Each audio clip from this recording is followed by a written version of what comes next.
Are you a business owner looking for real advice and input? You're in the right place. From concept to launch to growth, funding, and beyond. Welcome to Startup Hustle with your hosts. One once sold a business for $150 million. The other, the author of $1 Million Bedroom. Here are your hosts of Startup Hustle, Matt DeCoursey and Matt Watson. 1, 2, 3, 4, 3, 2, 1. 'Cause no one can do it like we do it, like we do it, like. And we're back. Another episode of Startup Hustle. Matt DeCoursey here with Erik and Jaime Perkins, the well-known Perkins Brother Builders. Gentlemen, how are you?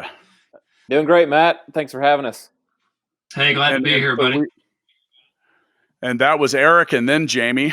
So normally we're confused about which Matt is being addressed when my usual co-host, the esteemed Master Watson's here. Now, before we get too far into this, today's episode of Startup Hustle is brought to you by Fullscale.io, helping you build a software development team quickly and affordably.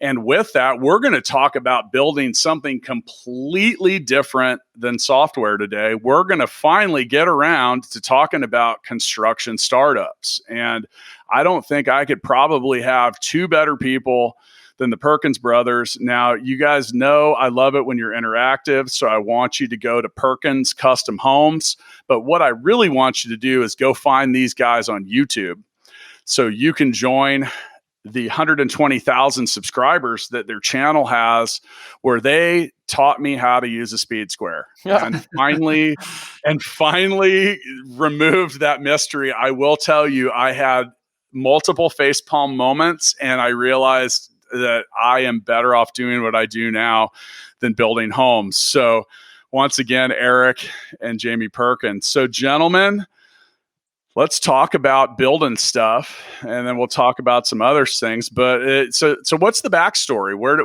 Where's this business come from? All right, so this is Erik speaking. I'm the older brother, so I'll go ahead first. So we own a custom home construction business. We're contractors, and we actually took this company over from our dad about 20 years ago. He was an architect and a builder, and he was going to retire. And he said, "Boys, if you want this business, it's yours." And growing up, I was like, there is no way, because he made us work when we were teenagers, like 14 years old, like building stuff, and it was the worst. And so in my head, I'm like, there's no way I'm doing this when I grow up. It's not going to happen. So I actually went to college for 4 years, and I got a computer science degree. But Jaime, little brother, I'll let him talk. He got his contractor's license. He's the man. Yeah, so I'll tell you real quickly what happened with that. You know, we were riding in the van. My dad is big into vans. Every time we went on vacation, we'd be in these like Econoline Ford, 29-foot long vans, right? So we're all sitting in the van. He says, you should consider being a builder because, you could make decent money and you could just go right out of, school, like high school, and be a builder and make good money around here. And so to me, that seemed like a good idea. And the limit on age for being a contractor in the state of North Carolina is 18. You have to be at least 18. There are a few other requirements, but I decided to go for it. I said, I don't think I want to go to the 4-year college route, and went and took a class at my local, it was called Southwestern Community College, community college that did a class on the preparation for the state contractors exam. And took that class, took 3 months. Passed the state contractors exam during the last month of high school, and graduated high school with my contractor's license and just took off from there. Wow, I didn't even realize that. I've already learned more about being a contractor than I already knew. So, all right. So I have a question. I have a question. So when you get a second, like a home building company, when it goes from first generation to the next generation, what comes with that? Because you guys have been in the business. Was it custom home building? Did you get clients, tools, reputation? Like, where did that come from? Or is it just kind of like, hey, here's the entity and take that on? Well, in our case, there was not much anything except for the name Perkins. And we're in a small town. And I'm telling you, even to get on this podcast was trouble because of the internet and computers. Like most people have dial-up where we live. So we live in the mountains, in the woods, in a small town. And the name Perkins was synonymous with building a good house. And so all we did was change the phone number on our business cards. And now all of a sudden, we've never advertised actually ever. We have a website, but that was only a year ago or something. We actually made a website. Our phones just ring with clients wanting us to build a house because of, the Perkins name in our little local area. Yeah, and it's really just the word of mouth that we got all the business. My dad had built up a great reputation for building a quality home, not extravagant, I will say, but a quality, solid home. And so people just knew that if you got him to do it, you couldn't lose. And I think you can't put a value on that. I mean, that's I've always been fascinated with the value of a brand, and there's an intent. Like, what's that little G from Google worth if you put it on a product, or whatever? You're like, oh well, you recognize it, but what's the brand worth? And absolutely. And now I know, Eric, I know you know this. Jaime, I don't know if you know this, but I lived in North Carolina for a while, and you guys are in the western side of the state, but I traveled all over, and I could really see that being really important in the small towns, because I just know that, there was, I like to say that things were a bit more deliberate there, meaning just like, like the some history and liking that. And then I think also, I would assume that the children of the well-known builder would be pretty damn good at building. We had to be to survive. So our dad would come behind us, and literally after we'd hit a nail in, he'd come hit it one more time, and it was like that for no matter what you were doing. There was the one extra of dad's coming behind you to just make sure. I have a thought here. This is really nothing I've ever thought of before, but Matt, what you said about having my dad before us to establish that business made me think, I'm not really sure what would it look like for us in the beginning if we didn't have what he had already established in place. I'm not real sure. And honestly, I've never really thought about it, because that's just the way that it's always been. But it's just something, makes me wonder. I wonder, could we have been as successful? Maybe not as immediately, maybe over time, but without his reputation and his name standing in this community as a reputable name, what would it have been? Mm-hmm. I'm sure there's a lot of people listening from small towns. Like, that's the thing, is people know other people in small towns. Like, they really know you. So there's no hiding behind anything around here. And that door swings both ways. I mean, to pun intended there. Yeah. I mean, you can ruin a reputation way faster than you can build one. Now, so you mentioned like, hey, you went from like, all right, we have a name. We didn't even have a website. All of a sudden, we've got a YouTube channel with 120,000 subscribers, which, by the way, I just met you guys 10 days ago, and you've got 10,000 more subscribers. Wow. You know something. Yeah, you know something about something. Now, what are you doing different than Dad did? Because there had to be something. I mean, just unless your dad has a YouTube channel you haven't told me about, or had a different web presence we're unaware of. There's a different take on building and marketing and branding. Well, here's one thing I can say as a Perkins, which my dad's a Perkins, obviously. We're very passionate about whatever it is we're doing. And he was passionate about building, and he's like an outdoor enthusiast and does these crazy all-day paddleboard races and triathlons, and he's very passionate about that. And when I started the YouTube channel, I thought this could be something, and so I put a lot of work into it. And I didn't listen to my wife, who told me that I was wasting my time and that I would never make a dime off of YouTube. And you just have to press on, even when you don't think it's going to work out immediately sometimes. Well, look, everybody, I say, people are, I don't have any experience. I don't have a following. Okay, no one did until they did. Yeah, absolutely. Nike says it best. Now, by the way, your YouTube channel is certainly not driven by the population of Bryson City, which is 1,450 according to Google. Wow. Well, that's the 28 count. It might have gone up by 33 since then. That sounds about a reasonable number, but. Like I said, it's a worldwide view, and let's talk about that for a second. So what's it like? I didn't realize Bryson City had 1,500 people, and it's really small. Hey, can I? Like built-in social distancing on that one. Yeah, There's maybe enough there's people no to be COVID here. near. Yeah, I gotta say I'm something sure. kind of funny. Back when I was in high school, so like around 2000, Swain County, being a very small and isolated, even I'm gonna say geographically isolated county, because of the distance from larger cities. Okay, you gotta want to come out here for something. You don't just like accidentally stumble across this place, right? But Swain County back in the day was number one in a couple of things as far as we were made known back from the I don't know, maybe the teachers or whoever told us this, but apparently we were number one in teen pregnancy and poverty. Yeah, So that's true. that's Swain County for you. Oh, and maybe Friday night football. That's another thing that was a highlight. Well, it's not hard. It's not hard to see statistics sway one way or the other with that small of a sample size, and that's one thing, and that's why I don't buy too much into those demographics. But so Eric, you mentioned, your wife saying, "Oh, you're not going to ever make any money doing that."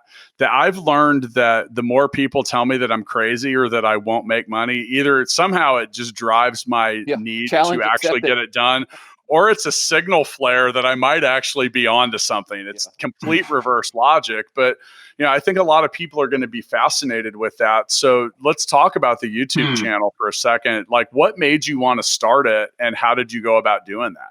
That's a great question. So we were actually interviewed by Discovery Network, which is HGTV and that whole conglomerate. Some guy called me one day. My cell phone just rings. It's a California phone number. I pick up.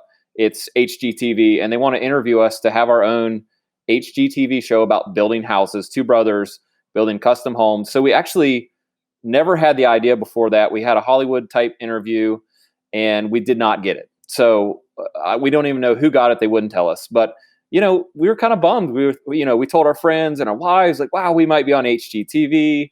We might, get to do something different. And it didn't work out. So a couple months later, I thought, and I actually have a little bit of background in multimedia from college. So I told Jamie, like, I think we could just make some videos and put them on YouTube. Like, we can make our own videos, right, about construction. And we started doing that. And I'm going to tell you, Matt, they were horrible. And my wife told me they were horrible. And I kind of watch them back now. And not to say what we have now is amazing or anything, but they were really bad. And like maybe 12 people would watch one, or 6 people would watch one. And but I just kept doing it and trying to tweak it to where it was better. What was your take on this? Were you equally wanting to do the channel, Jamie? Well, first of all, I got to say I have zero computer experience, really. Okay. So my ability to contribute is not in the computer realm of any kind. So, I was equally as bummed, that we didn't get the show or whatever from HGTV. And we had put out a short video that was like an announcement that we did not get selected for the show that Eric made, and just to post up to Facebook or something to let the people know that we're kind of maybe hoping that we would get the show, to let everybody know we didn't get it. But I guess in a lot of ways, my older brother Eric kind of leads the way into a lot of unknowns, okay, that I would maybe not step out into myself, okay? There's definitely a lot of things. So I think this was something that Eric was more excited about, or maybe just more confident that he could pull it off, first of all, from a filming and editing and posting and managing perspective. But I was right there on board the whole time, just ready to contribute in whatever way I could. Okay, and I want to get back into that in a little bit. I don't want to get too deep before we talk a little bit more about construction startups, especially like on the level that you guys are at. So, and I couldn't really get too far in here without mentioning that people around the world are watching you, much like they're listening to us talk right now. Now, the good news for those of us listening is we say that I've got a face made for radio, so I like to not rely on YouTube. I look so much better. I'm thin. I'm in great shape. I look 10 years younger than I really am, said no one. Hey, you look good, Matt. You got all your teeth, buddy. You're doing great. Yeah. Hey, I'm getting there. I'm getting there. And I'm really tall, so most people can't see where my hair's falling out on top of my head. So as far as construction and housing startups go, you guys have been in custom home building. Obviously, there's mega corporations that do big stuff, but as far as the startup nature, now, okay, look, you guys inherited a name, but it doesn't sound like you inherited a company. Right. Like, and right. They are different. They are different. Like, hey, look, there's some pedigree here, but so as you took over the business and you move forward, like, what are some of the things that you learned about construction and housing startups?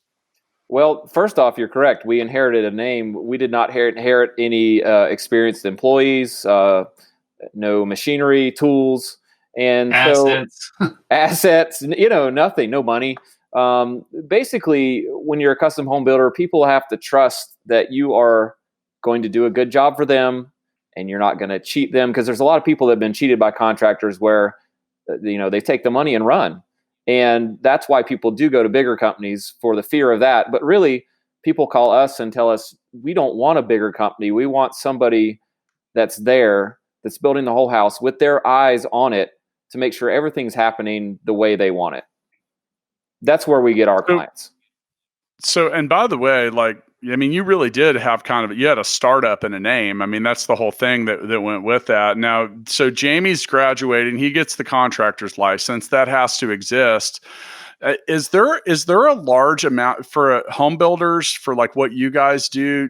What kind of capital requirements are needed? Like, if we want to fund our new software company, like, we might have to go out and find someone to put $1 million down. We got to do a bunch of different stuff. What's that look like for a couple brothers that are building custom homes?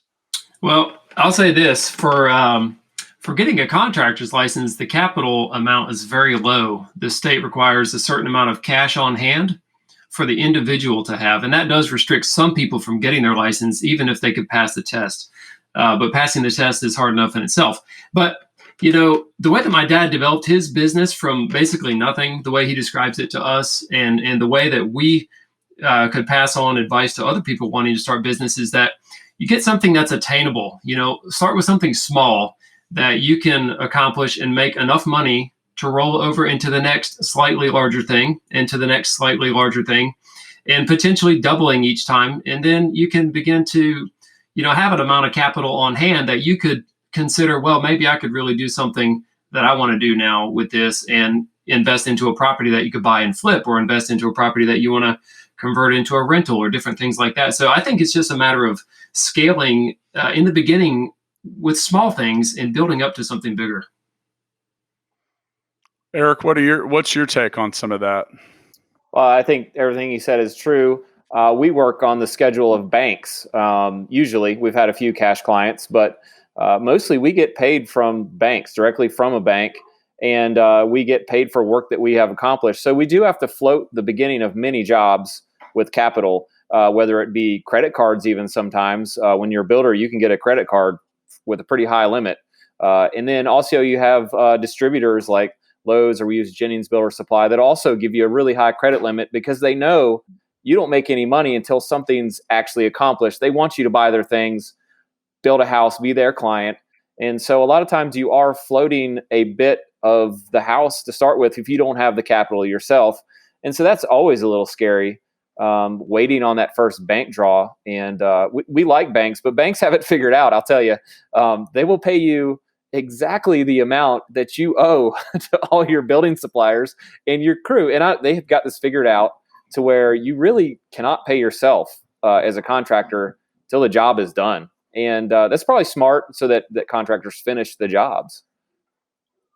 So, one of the things that I've become well acquainted with is, all right, so now you got the bid, right? And that's something where there's clearly a lot of variable, right? Mm-hmm. So And to me, at least from the outside looking in, that seems to present the largest risk profile, because you have people competing for the job. And I mean, the people that I've known that have been in or around a construction, or even like the building of product of some sort, like people that are making tangible things, not just software and a server, which, by the way, has the same problem. If you're off on the bid, so if you're building a $500,000 home for someone and you're off by 5%, that's $25,000, and that can may have be a big impact. All the money you're going to make. Is that something that presents a risk, especially for people that may not have experience? Like for my kids, I say your eyes are bigger than your stomach, because they want 7 pieces of pizza, but they're 3 and 5 years old. They don't. Good job. So what's that look like? And is that something that can really get you upside down in a hurry? It is, Matt. It's really scary. This is Erik speaking. And I do most of the bidding and contract work myself, because I'm the one that can work a computer. Better than...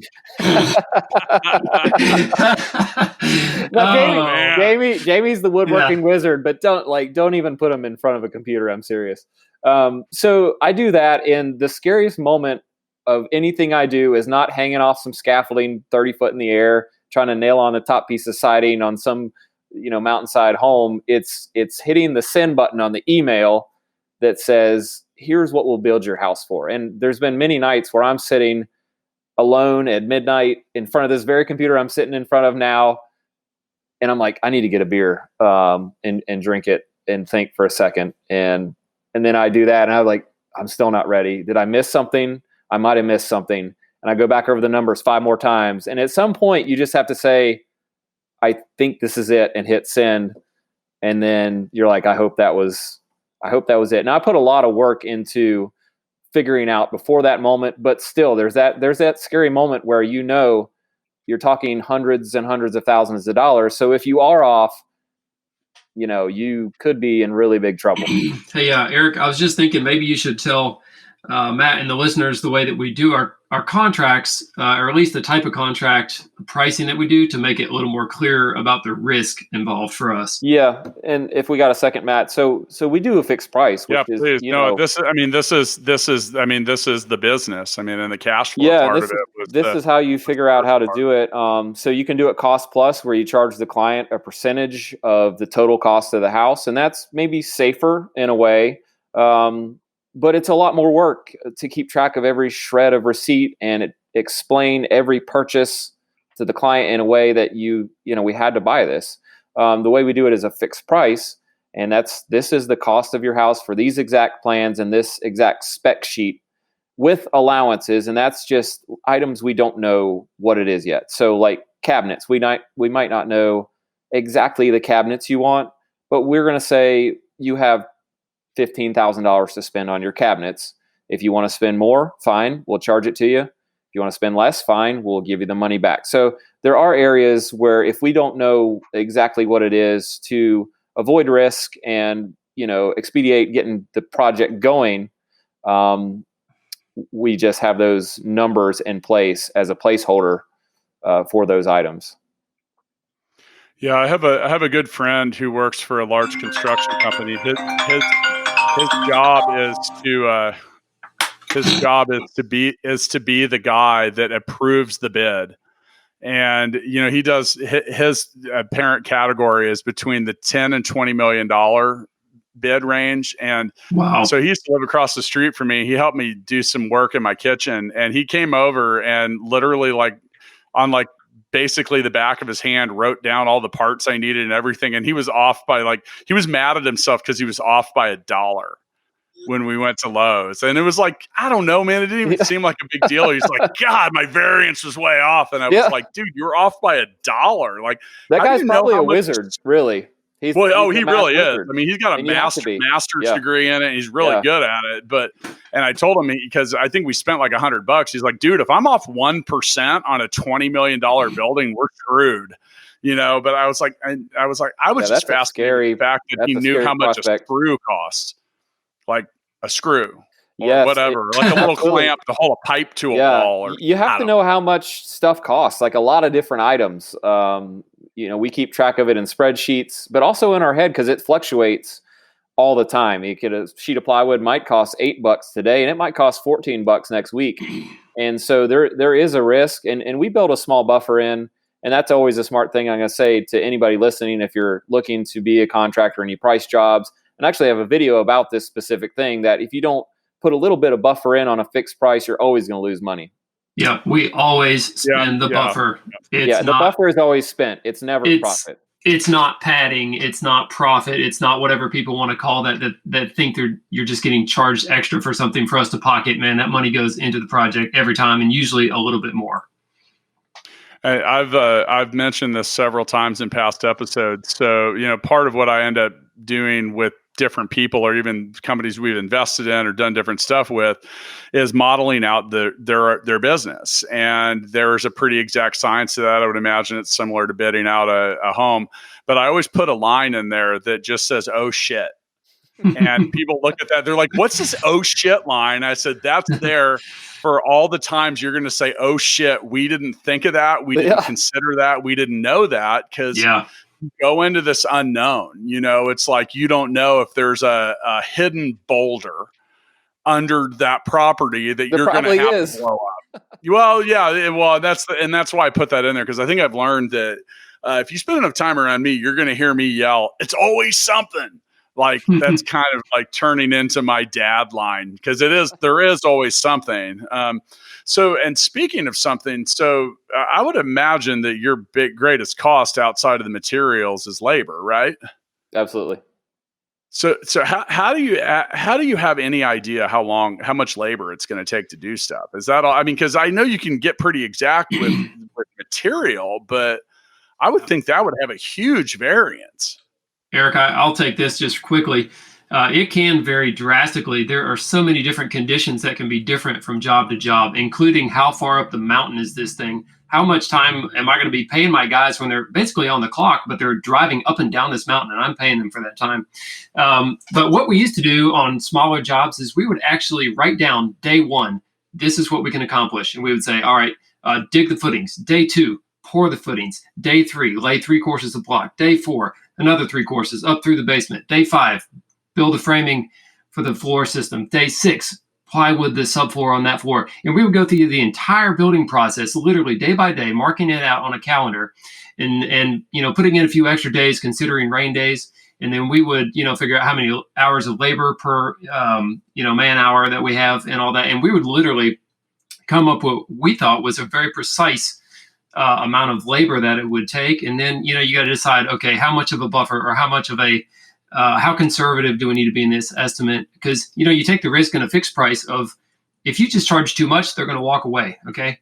You don't want to do too little and then us eat it and end up not making money. You don't want to do too much and scare the customer away, thinking that you're just overcharging. So it's a fine line, but we have used that method. And I think anybody could do that if they have a realistic idea of what it actually takes. Yeah, it takes some work, like Jamie is saying, to figure it out. And I do this stuff mainly now, and I've switched from the day to the week. How many weeks is it going to take us to do this project based on us having an average of 4 guys plus me and Jamie on the job, every day. And so, I'll say, is this going to take 19 weeks or 20 weeks or 22 weeks? And then we simply, do the math of our, what we would pay our guys times 20 weeks. And, and don't forget this guy, workman's comp. You cannot forget, that's a huge number on top of what you pay your guys in a business where it's risky. You can get injured even if you're careful. So that's another thing that, you got to throw in there with any business, but I think it's a little more even in the construction industries.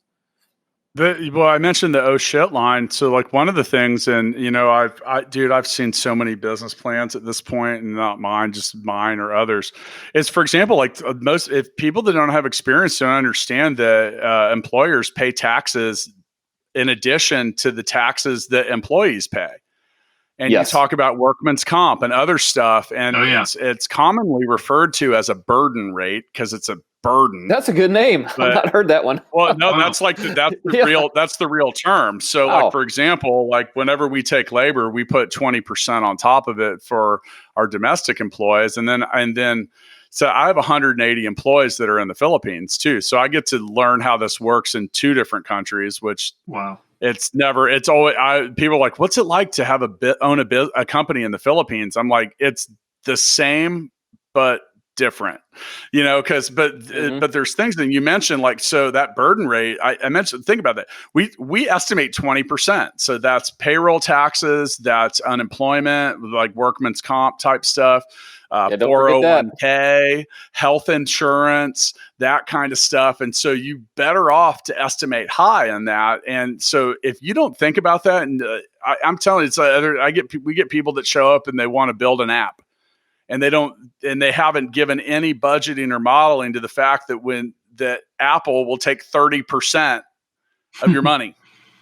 Yeah. But think about that. You show up and here's your business model. I've broken hearts. Yeah. Telling them that and getting that understanding. And even things like credit card merchant fees.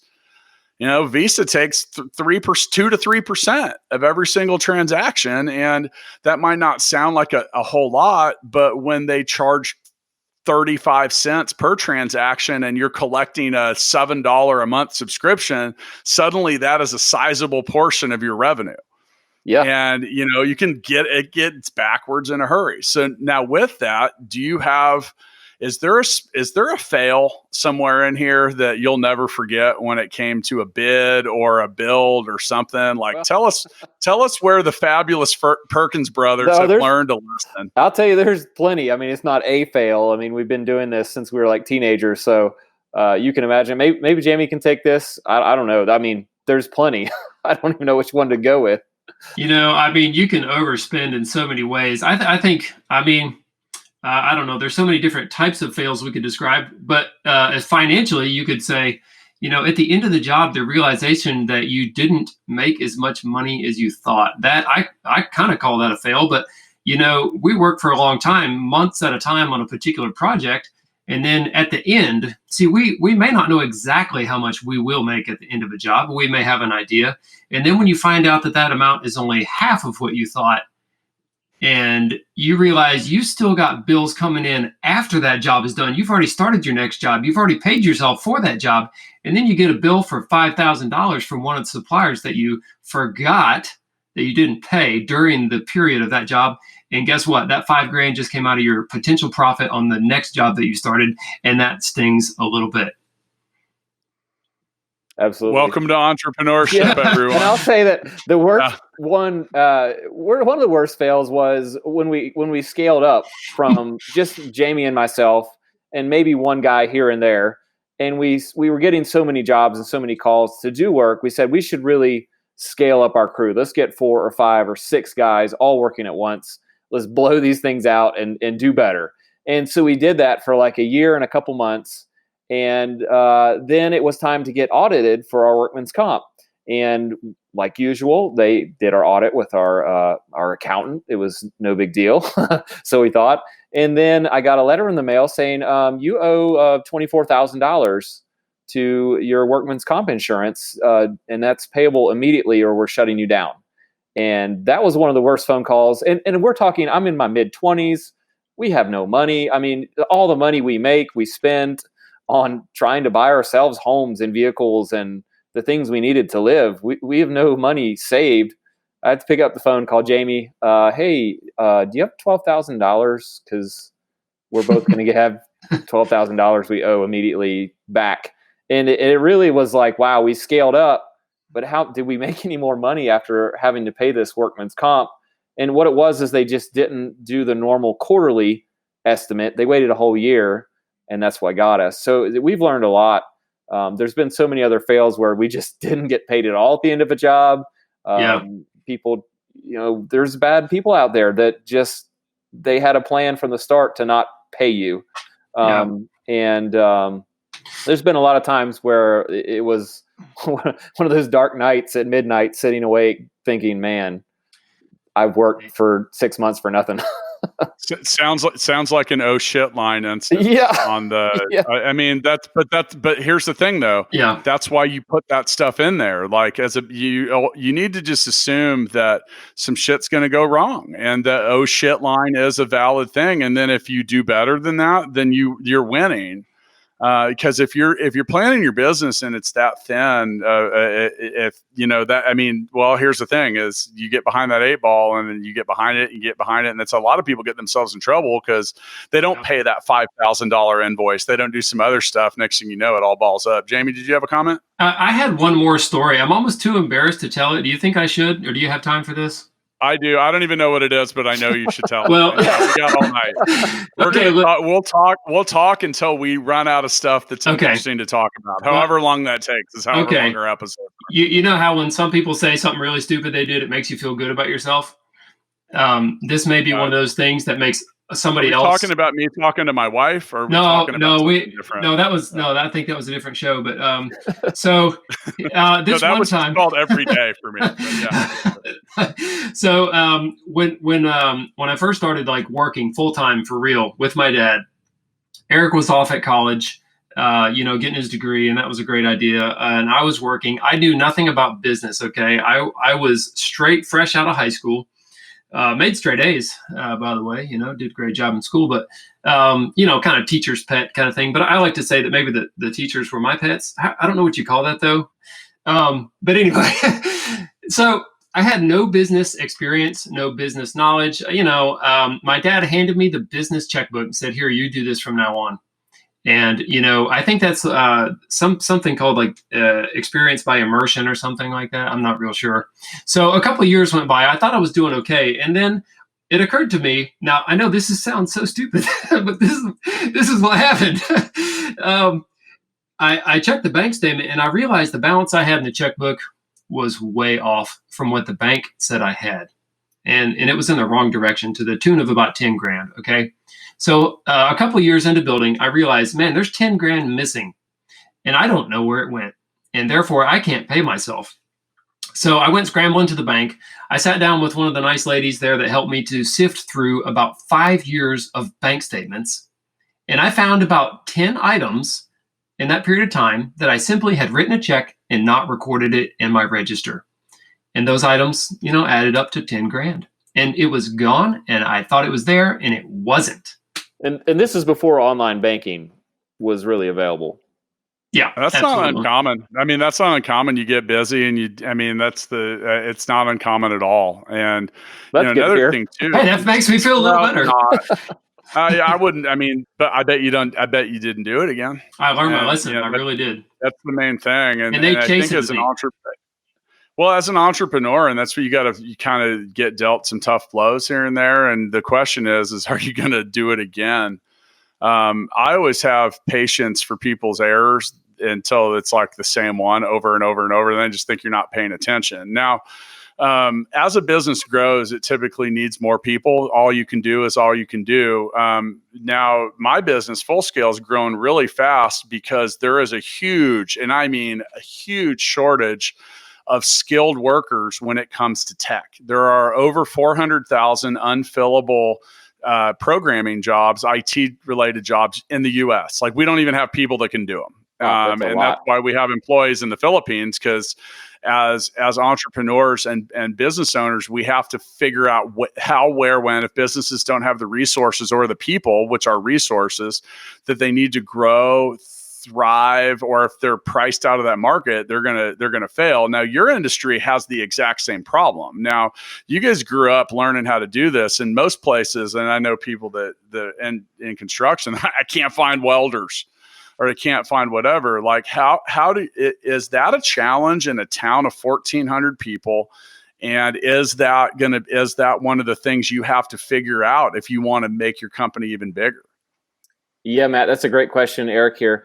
It is. And we've gone through tons of employees over the years. We're really, I'll use the word blessed right now, that we have 5 guys that would lay their life on the line for our company, that are awesome guys that I actually look forward to going to work because of who they are and the amount of work I know we're going to get done every day, and the fact I know it's going to turn out looking awesome.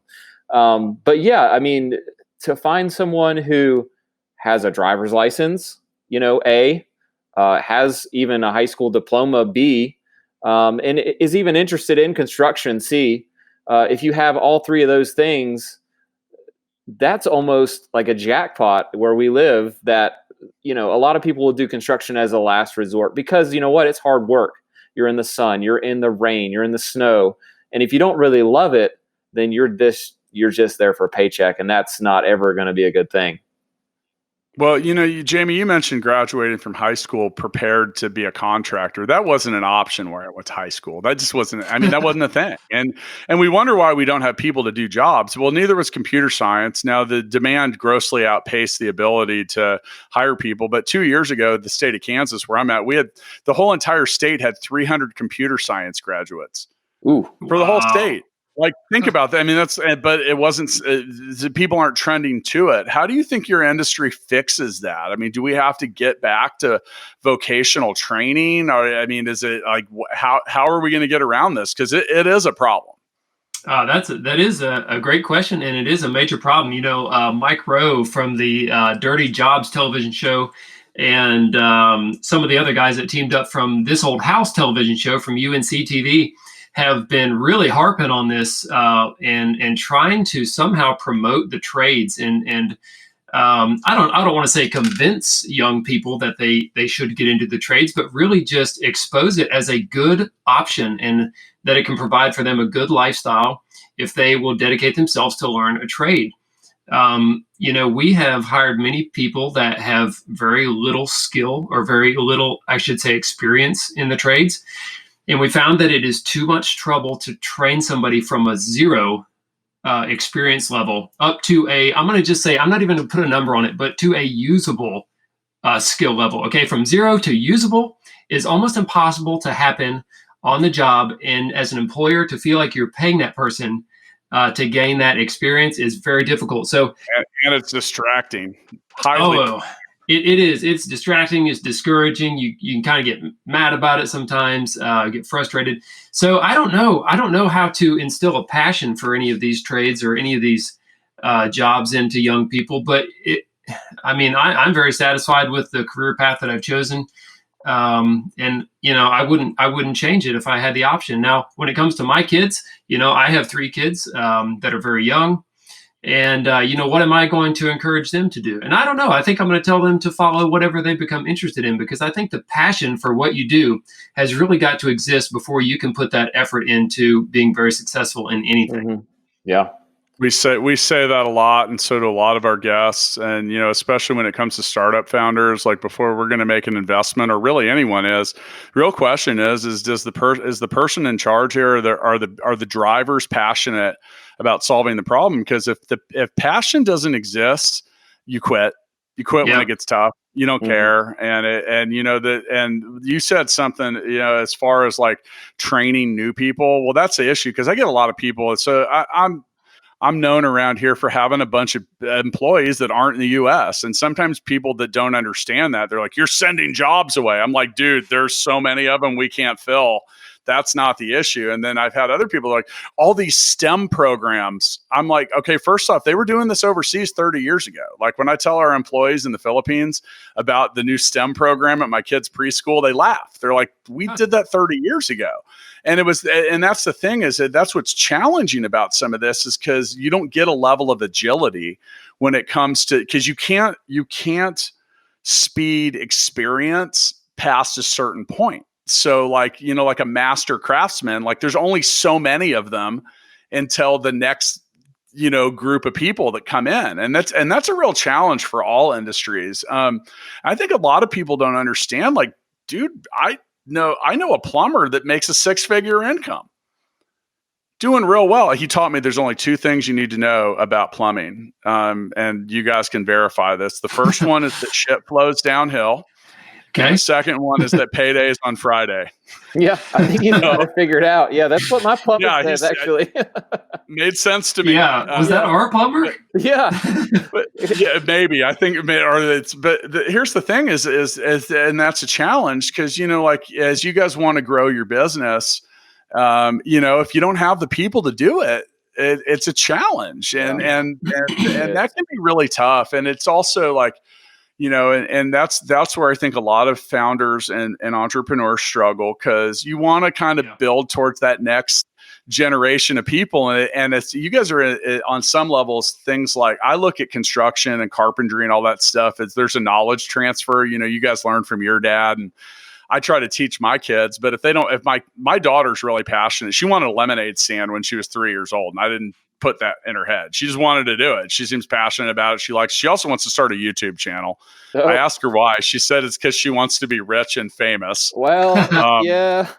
I was like, Yeah. So, you know, now before we run out of time, I want to get back into that a little bit. So, you know, I last fall, I did a class at Global Entrepreneur Week about how to start a podcast. And I had about 100 people show up. And the very first question I asked the crowd, now, by the way, no one will defeat your reality faster than me, because I consider myself to be a realist. You mentioned starting your projects with a realistic output. Like, you gotta have some idea of what you're getting into. So I'm standing here in front of this whole group of people, and I say, okay, who here wants to start a podcast because they think it's going to create income and that'll be the only thing that they have to do soon? And 80% of the room raised their hand. Oh, man. And I immediately thought, I was like, oh shit, I'm going to break a lot of hearts tonight. And I had to say, okay, you need to put your hands down, because here's the reality, that there is overwhelmingly, if not certain, that that's not going to occur. Now, and you guys building your channel have realized that, because at one point you were putting a lot of time, a lot of effort, and you're like, I got 12 views. Mm-hmm. You got to power through that. Well, but it's reality, because guess what? At one point we had 12 downloads right before, you know, and then we had to keep after it, and you have to get through it. So a lot of people want to, you know, well, part of why we don't have kids and young adults that are doing skilled crafts is we have taught a whole generation of people that they're going to be Instagram, YouTube, and Facebook influencers. And, you know, that's tough. Now, I don't believe in luck. So you guys weren't lucky to build a following. You powered through it. But as far as the YouTube channel, what are some things that you could advise people on when it came to getting it moving, or other than just start? Yeah, well, that's a good way to do it, is just to start. You know, I think for the most part, I would say that if you don't have something to offer the world as far as knowledge or a very high level of entertainment in some way, like you really are a comedian, and then you're probably going to have a really hard time, unless you're just really entertaining in a kind of a dumb way, like you're going to go jump off a bridge and land on your head. But, you know, for the long term, you know, it's going to take some knowledge, something you can give to someone else. In our case, we are trying to give knowledge, almost like you were talking about, to the younger generation, of construction can be a good thing, and here's how to do this, and here's how to do that, and this isn't so hard if you know that trick. And so we've tried to base our YouTube channel around what people have asked me, like, hey, Erik, on the job, what do I do here? And I'm like, ooh, that's when I'm going to make a video. And some of the simplest videos that I've made that literally take 5 minutes, somebody asked me a question. I realized that it wasn't so clear to most people in the world what you're supposed to do in this specific instance. And I made a video. Like how to use the speed square. Yeah, I asked one of the guys. I had this other crew working for us, and one of the guys, I said, hey, cut me a couple 612 pitch top cuts on these rafters. And he looked at me like I had bats coming out of my ears. I was like, okay, hang on. Whoa, you don't know how to do that, do you? And he had been doing construction for years of his life, and didn't know how to use this tool that's in his tool pouch with him all day, every day. And that's one of our actually most viewed videos. But most of the good videos are like that, where someone asked me a question, and I realized in that moment that this is something, even though it's like second nature to me and Jamie, most people don't know how to do this. And so it's kind of depressing in a way. Some of those videos that you make in 5 minutes are wildly successful. And the thing about YouTube is sometimes you put so much effort into a video thinking it's going to be wildly successful, and then nobody watches it. And you're just like, dang it, really? You know, I really worked hard. Yeah, I really worked hard, and nobody watched it. So it's such a weird dynamic on YouTube. You never know till you put it out there, man. Yeah, it's the same thing with our podcast episodes. Like, I think that Speed Square video's got like 2 million views. Like, who are you people? And by the way, you did teach me how to use a Speed Square. I'm not going to be very good at it because I don't know. Now, you talk about YouTube. I think it's such an, I when I talk to people in general, like, I want to do this, I want to do that. I'm like, well, what's stopping you? I don't know how. So I kind of downplayed. I'd never built anything serious out of wood until 3 years ago, where I rebuilt an entire deck, 2 levels, big. And I learned all of it by watching YouTube videos. And there were some spots where I had to take it apart and put it back together again. And I had to learn a lot of stuff. And it took me way longer than it should have, but I got it figured out. And I did it all watching videos. And since then, and you look at this podcast, which, by the way, I tell people, if you don't like it, we got a money back guarantee. It's free. We are in a golden age of free knowledge. Free information. And it really is. It's out there. The only thing that is stopping you from acquiring that is your inability to ask Google or YouTube. That's the thing, is like, it's out there, man. There are the Erik and Jaime Perkins of the world. You can learn how to do anything on YouTube. Trust me, like weird shit, useful shit, all of it. I mean, there's someone teaching it out there. So that's incredible. That said, you're not the only people or person that is showing someone how to use a Speed Square, but not everybody has 120,000. By the time this comes out, you'll probably have 130,000 subscribers. So what do you think the key is for getting people to care and actually watch or subscribe? Because I mean, there's something there. They don't have to subscribe. Yeah, that's a good question. And I'm going to go ahead and just say my best answer is that we try to make it fun to watch and try really hard to make good videos. I've talked to a lot of people recently we get lots of emails and calls from our fans. And I always ask them, what do you like about our channel? And a lot of them will say, we're actually in construction and we don't know some of the stuff that's in your videos, but we actually know like most of it. But we just like to watch you tell us about it because it's kind of entertaining. And we can tell you guys with your crew are really having a fun time doing what you're doing. And I think that's really the answer that be genuine. Don't take it too seriously. Yeah. Don't take it too seriously. Like, put your mistakes in the videos. Put all your mistakes, not all of them. That would be a long video. Put some mistakes in your videos. I was going to say and add to that, a lot of the information, the content is not really that exciting in itself, So we try to present it in a way that is fun, that keeps people's attention and that makes them want to hear whatever it is that we're going to say next. And Erik does all the editing for us. So I'm going to say props to Erik for doing an excellent job with the editing and making it actually fun to watch. We throw a lot of what we call B-roll in, which is the stuff that is videoed usually before we talk, and then we throw up the pictures of the things that we're describing. So we say, all right, we're talking about this piece of wood, and then boom, you show a shot of that piece of wood, and then we're talking about this, and then boom, you see the shot of exactly what we're talking about. It's easy to follow, I think, at least, and easy to understand, and it kind of keeps your attention from one thing to the next, and we try to keep it that way on purpose. I think the thing that stands out about your videos that is advice that I try to give people is you get right to the point too. I don't have to watch 3 minutes worth of bullshit before you start actually telling me what's up. And people grossly underestimate the impatience that digital media users have for anything. Like, if your intro is too long, they bounce. If you sit there and like get to the point, my book editor said, lead with a need. You got to get people to pay attention and fast. Like, think about how fast you scroll down the screen on your phone, because that's about how much time you have to get people's attention. Yeah. So and that's another thing too, if you're not getting right into it, and that's tough because get right to the point is all I got to say on YouTube. I agree with you on that. I've got the perfect example. I watched a drag race of a Ford F-150 5.0 versus a Ford F-150 3.5 EcoBoost. It was a 20-minute video. And I know what a drag That's race too is long, like. dude. That should be a 15 3-minute seconds. video at best. Yeah. I'm like, Oh yeah. yeah, I'm like, wow, how could they drag it out that long? I don't know. I didn't Yeah, watch Well, the end of it.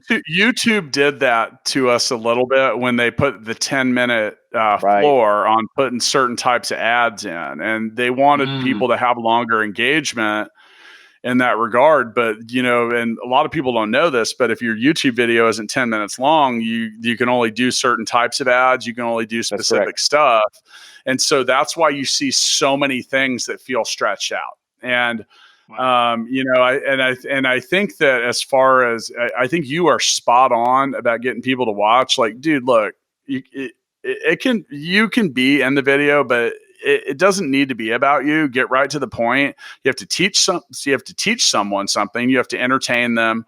You have to provide something of value, because unless you get these like Logan Paul guys that like do the splits, or is that the guy that does the splits? You're like, how do people watch this?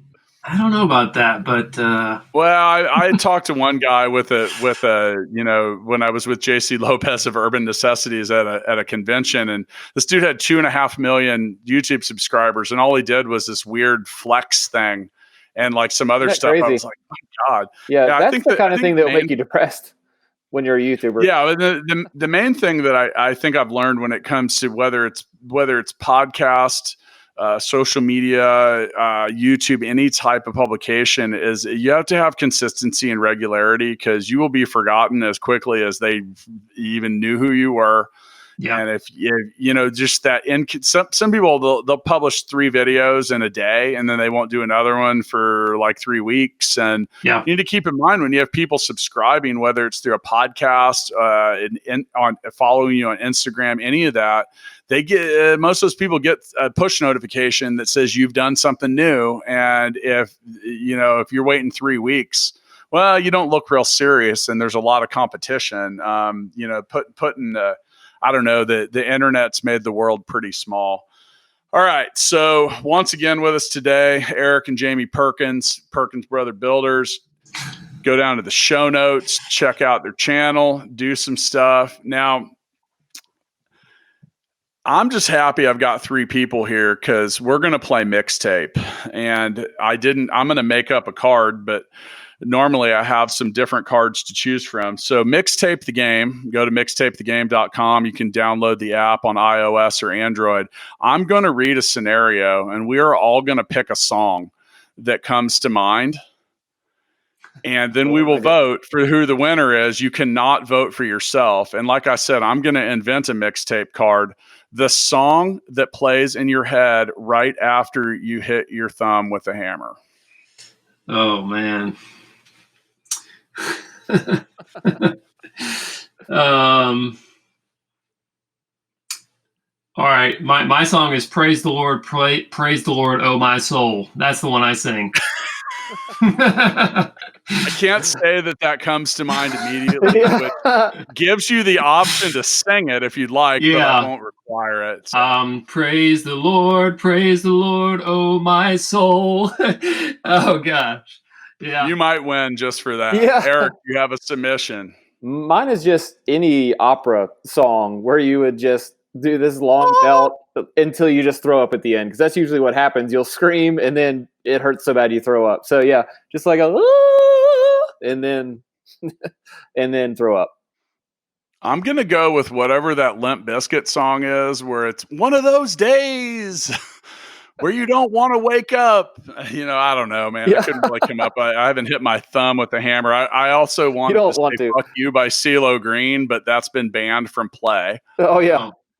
So we have a song which DeCoursey doesn't know the title to. Whatever Jaime picked, and an opera. This is maybe the worst round of mixtape ever, but we do have to vote. There's no current artists in this list. I know. This would really confuse the Mixtape app, which is available on iOS and Android. Okay. I'm going to give Jaime my vote because he was brave enough to sing. Okay. Wow. I appreciate that. I was going to vote for Erik because that's probably the most common sound you hear when the thumbs get hit with a hammer. Well, that means it's up to you, man. Yeah, well, if I vote for you, it's a tie. I can't vote for me, so I'll vote for Jaime for the win. Hey, Boom. right on. Wow, I didn't know I was so good at this game. Congratulations, Jamie. You are the winner of this episode's Oh, wow. really Excellent. Thank you. much in need of improvement round of mixtape. So I'm sorry. but yeah, that's oh, it's good. It's good. Hey, we've had rounds where there literally aren't answers. I'm like, pick a song, name it, any song. Like, yeah. And I thought you were going to say I did it all for the nookie, but I don't really even know what that means. We're still trying to figure that out. We all are.